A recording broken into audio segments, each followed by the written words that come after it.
RSS ಚಟುವಟಿಕೆಯ ಮೇಲೆ ಕೈ ಸರ್ಕಾರದ ಕೆಂಗಣ್ಣು ಬಿದ್ದಿದೆ.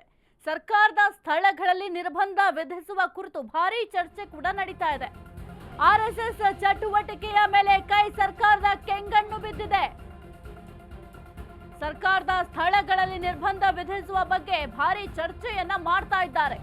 ಕಡಿವಾಣ ಹಾಕುವ ಬಗ್ಗೆ ಸಿಎಂಗೆ ಮಲ್ಲಿಕಾರ್ಜುನ ಖರ್ಗೆ ಅವರು ಪತ್ರವನ್ನ ಬರೆದಿದ್ದಾರೆ. ಶಾಲಾ ಕಾಲೇಜು ಆವರಣ, ಸರ್ಕಾರಿ ಮೈದಾನ, ಹಾಸ್ಟೆಲ್ ಕ್ಯಾಂಪಸ್ನಲ್ಲಿ ಆರ್ಎಸ್ಎಸ್ ಚಟುವಟಿಕೆಗೆ ಹಾಗಾದ್ರೆ ಬ್ರೇಕ್ ಬೀಳುತ್ತಾ? ಸಿಎಂಗೆ ಪತ್ರ ಬರೆದಿರುವ ಸಚಿವ ಪ್ರಿಯಾಂಕ್ ಖರ್ಗೆ ಆರ್ಎಸ್ಎಸ್ ಚಟುವಟಿಕೆಯ ಮೇಲೆ ಕೈ ಸರ್ಕಾರದ ಕೆಂಗಣ್ಣು ಬಿದ್ದಿದೆ. ಸರ್ಕಾರದ ಸ್ಥಳಗಳಲ್ಲಿ ನಿರ್ಬಂಧ ವಿಧಿಸುವ ಕುರಿತು ಭಾರಿ ಚರ್ಚೆಯನ್ನ ಮಾಡ್ತಾ ಇದ್ದಾರೆ. ಕಡಿವಾಣ ಹಾಕುವ ಬಗ್ಗೆ ಸಿಎಂಗೆ ಖರ್ಗೆಯಿಂದ ಪತ್ರವನ್ನು ಕೂಡ ಬರೆಯಲಾಗಿದೆ.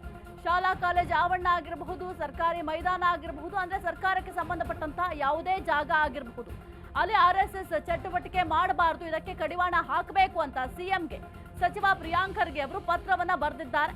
ಹಾಗಾಗಿ ಯಾವ ನಿರ್ಧಾರವನ್ನು ತೆಗೆದುಕೊಳ್ತಾರೆ, ಇನ್ನು ಸಿಎಂ ಸಿದ್ದರಾಮಯ್ಯ ಅವರು ಕೂಡ ಮುಖ್ಯ ಕಾರ್ಯದರ್ಶಿಗೆ ಪತ್ರವನ್ನು ಬರೆಯುವ ಕೆಲಸವನ್ನು ಕೂಡ ಮತ್ತೊಂದು ಕಡೆ ಮಾಡಿದ್ದಾರೆ. ಹಾಗಾಗಿ ಮುಂದಿನ ದಿನಗಳಲ್ಲಿ ಏನು ಮಾಡ್ತಾರೆ ಅಂತ ನೋಡಬೇಕು. ಈ ಹಿಂದೆಯೂ ಕೂಡ 2 ಬಾರಿ ಆರ್ಎಸ್ಎಸ್ ನ ಬ್ಯಾನ್ ಮಾಡಲಾಗಿತ್ತು. ಆದ್ರೆ ಈಗ ಆರ್ಎಸ್ಎಸ್ ಬ್ಯಾನ್ ಮಾಡೋದು ಬಹಳ ಕಷ್ಟ ಇದೆ. ಹಾಗಾಗಿ ಕೆಲವೊಂದಿಷ್ಟು ಕಡಿವಾಣವನ್ನ ಹಾಕಲು ಯತ್ನವನ್ನ ಕಾಂಗ್ರೆಸ್ನವರು ಮಾಡ್ತಾ ಇದ್ದಾರೆ. ಮುಖ್ಯವಾಗಿ ಆರ್ಎಸ್ಎಸ್ ಚಟುವಟಿಕೆ ನಡೆಯುತ್ತಲ್ಲ, ಆ ಜಾಗಗಳು ಅಂದ್ರೆ ಸರ್ಕಾರಕ್ಕೆ ಸಂಬಂಧಪಟ್ಟಂತಹ ಜಾಗಗಳಲ್ಲಿ ಆರ್ಎಸ್ಎಸ್ ಪಥಸಂಚಲನ ಆಗಿರಬಹುದು ಅಥವಾ ಬೇರೆ ಬೇರೆ ಕಾರ್ಯಕ್ರಮಗಳಾಗಿರಬಹುದು, ಅದು ಯಾವುದಕ್ಕೂ ಕೂಡ ಅವಕಾಶ ಕೊಡಬಾರದು, ಇದೆಲ್ಲದಕ್ಕೂ ಕೂಡ ಕಡಿವಾಣ ಹಾಕಬೇಕು ಅಂತ ಸದ್ಯಕ್ಕೆ ಈ ಒಂದು ಪತ್ರದಲ್ಲಿ ಉಲ್ಲೇಖವನ್ನು ಕೂಡ ಪ್ರಿಯಾಂಕ್ ಖರ್ಗೆ ಅವರು ಮಾಡಿದ್ದಾರೆ. ಪ್ರಿಯಾಂಕ್ ಖರ್ಗೆ ಅಷ್ಟಲ್ಲ, ಬೇರೆ ಸಚಿವರು ಅಷ್ಟೇ ಕೆಲವೊಂದಿಷ್ಟು ಪತ್ರದಲ್ಲಿ ಉಲ್ಲೇಖವನ್ನು ಮಾಡಿ ಕೆಲವೊಂದಿಷ್ಟು ಪತ್ರವನ್ನು ಕೂಡ ಕೊಡುವ ಕೆಲಸವನ್ನ ಮಾಡಿದ್ದಾರೆ. ಇದರ ಜೊತೆಗೆ ಸಿಎಂ ಸಿದ್ದರಾಮಯ್ಯ ಅವರು ಕೂಡ ಮುಖ್ಯ ಕಾರ್ಯದರ್ಶಿಗೆ ಈ ಒಂದು ವಿಚಾರವಾಗಿ ಪತ್ರವನ್ನ ಬರೆದಿದ್ದಾರೆ. ಹಾಗಾಗಿ ಮುಂದಿನ ದಿನಗಳಲ್ಲಿ ಏನು ಮಾಡ್ತಾರೆ, ಇದಕ್ಕೆ ಪರ್ಮಿಷನ್ ಕೊಡ್ತಾರಾ ಅಥವಾ ಇಲ್ವಾ ಅಂತ ನೋಡ್ಬೇಕಾಗತ್ತೆ. ನೀವು ಕೂಡ ಗಮನಿಸ್ತಾ ಇದ್ದೀರಾ, ಆರ್ಎಸ್ಎಸ್ ಚಟುವಟಿಕೆಗೆ ಕಡಿವಾಣವನ್ನ ಹಾಕಿ ಅಂತ ಪತ್ರ ಬರೆದಿದ್ದಾರೆ. ಜನ ಸಮುದಾಯದಲ್ಲಿ ದ್ವೇಷ ಬಿತ್ತುವ ವಿಭಜಕ ಶಕ್ತಿಗಳು ತಲೆ ಎತ್ತಿದಾಗ ಅವುಗಳನ್ನ ನಿಗ್ರಹಿಸಬೇಕು ಅಂತ ಕೂಡ ಈ ಒಂದು ಪತ್ರದಲ್ಲಿ ಉಲ್ಲೇಖವನ್ನ ಮಾಡಲಾಗಿದೆ. ಇನ್ನು ಸಮಗ್ರತೆ, ಸಮಾನತೆ ಮತ್ತು ಏಕತೆಯ ಮೂಲಭೂತ ತತ್ವಗಳನ್ನು ಒಳಗೊಂಡ ಸಂವಿಧಾನವು ನಮಗೆ ನೀಡುತ್ತೆ. ರಾಷ್ಟ್ರೀಯ ಸ್ವಯಂ ಸೇವಕ ಸಂಘ ಎಂಬ ಸಂಘಟನೆಯು ಸರ್ಕಾರಿ ಮತ್ತು ಅನುದಾನಿತ ಶಾಲೆ ಆಗಿರಬಹುದು, ಸಾರ್ವಜನಿಕ ಸರ್ಕಾರಿ ಮೈದಾನ ಆಗಿರಬಹುದು, ಅದನ್ನ ಬಳಸಿಕೊಂಡು ಘೋಷಣೆಯನ್ನ ಕೂಗ್ತಾ ಇದ್ದಾರೆ. ಇದು ಮಕ್ಕಳು ಮತ್ತು ಬೇರೆಯವ್ರ ಮೇಲೂ ಕೂಡ ಪರಿಣಾಮವನ್ನ ಬೀರುತ್ತೆ. ಹಾಗಾಗಿ ಅದಕ್ಕೆ ಅವಕಾಶವನ್ನ ಕೊಡಬಾರ್ದು. ಮುಖ್ಯವಾಗಿ ದೊಣ್ಣೆಯನ್ನ ಹಿಡ್ಕೊಂಡು ಹೋಗ್ತಾರೆ, ಅದಕ್ಕೆ ಅವಕಾಶವನ್ನ ಕೊಡಬಾರ್ದು. ನಾಡಿನ ಮಕ್ಕಳು ಯಾವ ಸಮುದಾಯ, ಸಾರ್ವಜನಿಕರು ಮತ್ತು ಸಮಾಜದ ಸ್ವಾಸ್ಥ್ಯ ಹಿತದೃಷ್ಟಿಯಿಂದ ನೀವು ಪರ್ಮಿಷನ್ ಕೊಡಬಾರ್ದು ಅಂತ ಈ ಒಂದು ಪತ್ರದಲ್ಲಿ ಉಲ್ಲೇಖವನ್ನು ಕೂಡ ಮಾಡಲಾಗಿದೆ. ಮುಖ್ಯವಾಗಿ ದ್ವೇಷ ಬಿತ್ತುವ ವಿಭಜಕ ಆಗಿ ಈ ಒಂದು ಸಂಘಟನೆ ಕೆಲಸವನ್ನ ಮಾಡ್ತಾ ಇದೆ. ದೊಣ್ಣೆಯನ್ನ ಹಿಡ್ಕೊಂಡು ಹೋಗ್ತಾರೆ ಅಂತಂದ್ರೆ ಯಾವ ರೀತಿ? ಹಾಗಾಗಿ ಇದಕ್ಕೆ ಪರ್ಮಿಷನ್ ಕೊಡಬಾರ್ದು ಅಂತ ಈ ಒಂದು ಪತ್ರದಲ್ಲಿ ಉಲ್ಲೇಖ ಮಾಡಲಾಗಿದೆ. ಬಿಜೆಪಿ ನಾಯಕರ ಕೆಂಗಣ್ಣಿಗೆ ಪ್ರಿಯಾಂಕ್ ಖರ್ಗೆ ಅವರು ಗುರಿಯಾಗಿದ್ದಾರೆ. ಆರ್ಎಸ್ಎಸ್ ಚಟುವಟಿಕೆಗೆ ಬ್ರೇಕ್ ಹಾಕಲು ಸಚಿವ ಖರ್ಗೆ ಅವರು ಪತ್ರವನ್ನ ಬರೆದಿದ್ರು. ಖರ್ಗೆ ಪತ್ರಕ್ಕೆ ಮಣೆ ಹಾಕ್ತಾರಾ ಸಿಎಂ ಸಿದ್ದರಾಮಯ್ಯ ಅವರು? ಹಾಗಾದ್ರೆ ಮತ್ತೊಂದು ವಿವಾದ ಎಳೆದುಕೊಳ್ಳುತ್ತಾ ಕೈ ಸರ್ಕಾರ? ಸಿಎಂಗೆ ಪತ್ರ ಬರೆದ ಪ್ರಿಯಾಂಕ್ ಖರ್ಗೆ ವಿರುದ್ಧ ಬಿಜೆಪಿ ನಾಯಕರು ಕಿಡಿಕಾರ್ತಾ ಇದ್ದಾರೆ, ಆಕ್ರೋಶವನ್ನ ವ್ಯಕ್ತಪಡಿಸ್ತಾ ಇದ್ದಾರೆ. ದೇಶದ 70% ಜನ ಸಂಘದ ಸಿದ್ಧಾಂತವನ್ನು ಒಪ್ಪಿಕೊಂಡಿದ್ದಾರೆ. ಕೈ ನಾಯಕರ ಧಮಕಿಗೆ ನಾವು ಹೆದರೋದಿಲ್ಲ ಅಂತ ಆವಾಜ್ ಹಾಕಿದ್ದಾರೆ. ನಿಷೇಧ ಮಾಡಿ ನೋಡೋಣ ಅಂತ ಕಾಂಗ್ರೆಸ್ಗೆ ಸವಾಲನ್ನ ಎಸೆದಿದ್ದಾರೆ.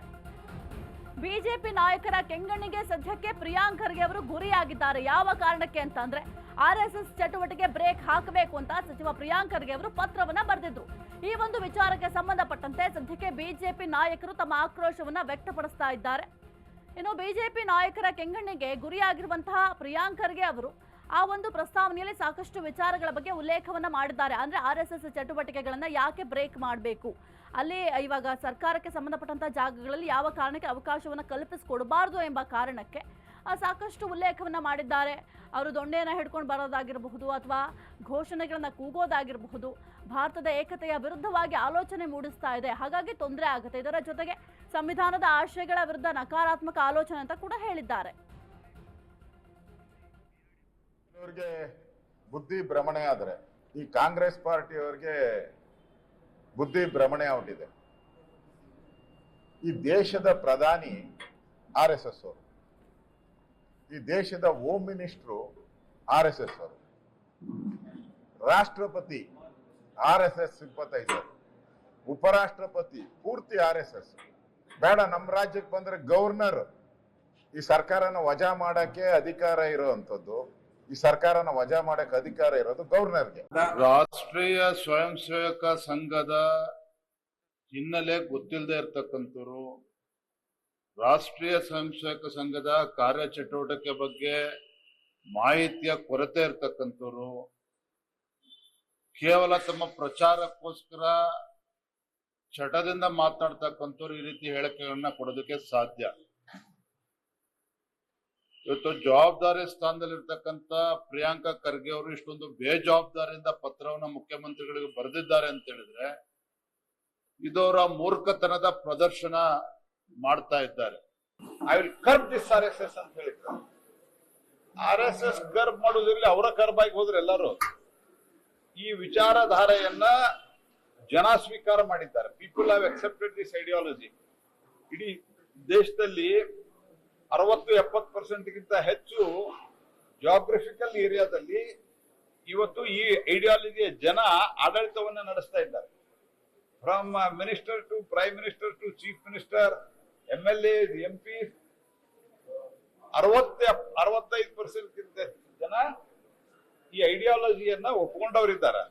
ನಿಮ್ಮ ಜುಜುಬಿ ಧಮಕಿಯಲ್ಲಿ ನೋಡಿದಲ್ಲ. ಕೆಲವೊಮ್ಮೆ ಕಣ್ಣಿದ್ದು ದೃಷ್ಟಿಹೀನರಂತೆ, ಕಿವಿ ಇದ್ದು ಕೇಳಿಸಲಾರದವರಂತೆ ಇರುವ ಜಾಣ್ಮೆ ಪ್ರಿಯಾಂಕ್ ಖರ್ಗೆ ಅವರಿಗಿದೆ. ಆದರೆ ದೇಶಭಕ್ತಿಯ ಶಿಕ್ಷಣ ಕೊಡುವಂತ ರಾಷ್ಟ್ರೀಯ ಸ್ವಯಂ ಸೇವಕ ಸಂಘದ ಬಗ್ಗೆ ಹೊಟ್ಟೆ ಒಳಗೆ ಯಾಕೆ ಇಷ್ಟೊಂದು ದ್ವೇಷ? ಒಂದು ಮಾತು ಹೇಳಕ್ ಬಯಸ್ತೇನೆ, ಇದೇ ರೀತಿಯ ನಕಾರಾತ್ಮಕ ಧೋರಣೆಯನ್ನು ಹೊಂದಿದ್ದ ನಮ್ಮ ದೇಶದ ಒಬ್ಬರು ಪ್ರಧಾನಮಂತ್ರಿ ತನ್ನ ಜೀವನದ ಕೊನೆ ಕಾಲದಲ್ಲಿ ಇದೇ ರಾಷ್ಟ್ರೀಯ ಸ್ವಯಂ ಸೇವಕ ಸಂಘಕ್ಕೆ ಗಣರಾಜ್ಯೋತ್ಸವದ ಪೆರೇಡ್ನಲ್ಲಿ ಭಾಗವಹಿಸೋದಕ್ಕೆ ಅವಕಾಶ ಕೊಟ್ಟು ತಾನು ಬದಲಾದ. ಕುರಿತು ಹೆಚ್ಚಿನ ಮಾಹಿತಿ ನೀಡ್ತಾರೆ ನಮ್ಮ ಪ್ರತಿನಿಧಿ Deepa. Very good morning Deepa. ಸದ್ಯಕ್ಕೆ ಈಗ ಏನು RSS ಚಟುವಟಿಕೆಗಳನ್ನು ನಿಷೇಧ ಮಾಡಬೇಕು ಅಂತ ಖರ್ಗೆ ಅವರು CM ಸಿದ್ದರಾಮಯ್ಯ ಅವರಿಗೆ ಪತ್ರವನ್ನ ಬರೆದಿದ್ದಾರೆ. ಈ ಒಂದು RSS ವಿಚಾರ ಸದ್ಯಕ್ಕೆ ಎಲ್ಲಿಗೆ ಹೋಗಿ ನಿಲ್ಲುತ್ತೆ ಅಂತ? ಎಲ್ಲೋ ಒಂದ್ ಕಡೆ ಪಕ್ಷಕ್ಕೆ ತಾವೇ ಡ್ಯಾಮೇಜ್ ಮಾಡ್ತಿದ್ದಾರೆ ಅನ್ನುವಂತಹ ಪ್ರಶ್ನೆ ಕೂಡ ಇದೀಗ ಮೂಡ್ತಿದೆ ಸಾಹಿತ್ಯ. ಯಾಕಂದ್ರೆ ಸಹಜವಾಗಿ RSS ಅನ್ನುವಂತಹ ಒಂದು ಬಾಂಡಿಂಗ್ ಬಿಜೆಪಿ ನಾಯಕರಲ್ಲಿ ಇರೋದ್ರಿಂದ ನಿನ್ನೆಯೇ ಅದಕ್ಕೆ ಬೇಕಾದಂತಹ ಎಲ್ಲ ವಿರೋಧವನ್ನು ಕೂಡ ಅವರು ವ್ಯಕ್ತಪಡಿಸಿದ್ದಾರೆ.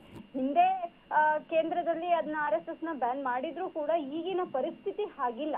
ಹಾಗಾಗಿ ಸದ್ಯದ ಮಟ್ಟಿಗೆ ಪ್ರಿಯಾಂಕ್ ಖರ್ಗೆ ಅವರಿಂದಲೇ ಪಕ್ಷಕ್ಕೆ ಡ್ಯಾಮೇಜ್ ಆಯ್ತಾ ಅನ್ನುವಂತಹದ್ದು ಒಂದು ಕಡೆ ಆದ್ರೆ, ಸಿದ್ದರಾಮಯ್ಯ ಇದನ್ನ ಒಪ್ತಾರ ಅನ್ನುವಂತಹದ್ದು ಕೂಡ ಮುಖ್ಯವಾಗುತ್ತೆ. ಯಾಕಂದ್ರೆ RSS ಅನ್ನುವಂತಹ ವಿಚಾರವಾಗಿ ಒಂದಿಷ್ಟು ವಿರೋಧ ಇದ್ರೂ ಕೂಡ ಸಡನ್ ಆಗಿ ಅದರ ಚಟುವಟಿಕೆಗಳನ್ನ ಬ್ಯಾನ್ ಮಾಡುವಂತಹದ್ದು ಎಲ್ಲೋ ಒಂದ್ ಕಡೆ ದೊಡ್ಡ ಮಟ್ಟಿನ ವಿರೋಧಕ್ಕೆ ಕಾರಣ ಆಗಬಹುದು. ಹಾಗಾಗಿ ಸದ್ಯ ಅಂದ್ರೆ ಈ ಒಂದು ಪತ್ರ ಏನಿದೆ, ಆ ಪತ್ರ ರಾಜ್ಯ ರಾಜಕೀಯದಲ್ಲಿ ಒಂದು ರೀತಿಯಾದಂತಹ ಸಂಚಲನದ ಜೊತೆಗೆ ಬಿಜೆಪಿ ನಾಯಕರಲ್ಲಿ ವಿರೋಧವನ್ನು ಕೂಡ ವ್ಯಕ್ತಪಡಿಸಿರುವಂತಹದ್ದು.